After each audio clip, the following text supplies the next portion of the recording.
I'm here in Vancouver with Blake Hylands of Lithium Ionic. We're here at the VRIC, Vancouver Resource Investment Conference, and you've been coming here some 7 years. What's the vibe in general at this conference in Vancouver and for Lithium Ionic specifically?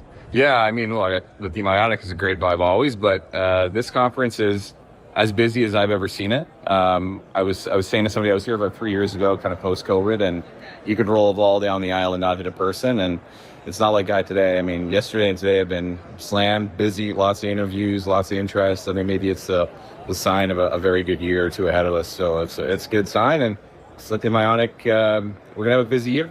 We got permit on the way. We just put out a new resource on our second property, Baixa Grande, which is still growing up in the Slinks area, right next door to Pilvar's acquisition of land resources.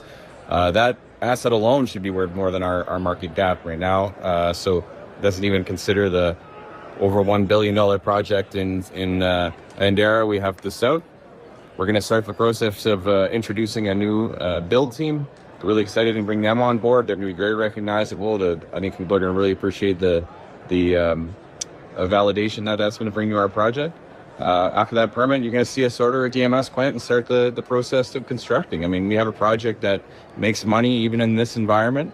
Prices are starting to get better. I think we're going to see 26, 27 be very, very interesting for lithium. And we'll be ready to go. So really, really excited. It's going to be a busy first 6 months of the year. It's going to be a huge 2025 for us.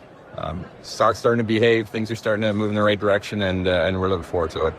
So tell us about the U.S. Export-Import Loan and the program, because that kind of like came out of nowhere there have been various arms of the U.S. government that have been lending and granting money to various things, but I didn't see the U.S. Export-Import Bank for a Canadian company with a Brazilian project.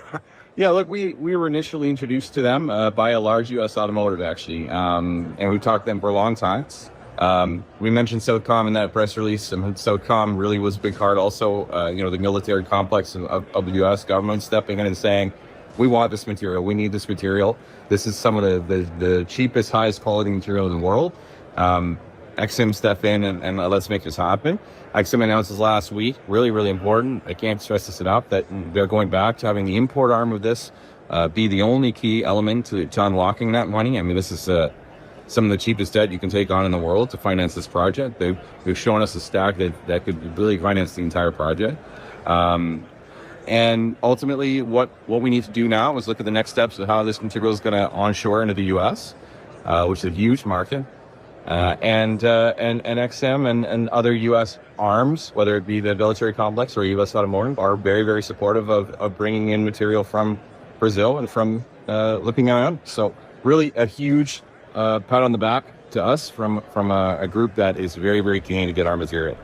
Sounds good. We'll have a more formal, long-form interview in the coming weeks, but I just wanted to check in with you. It sounds great.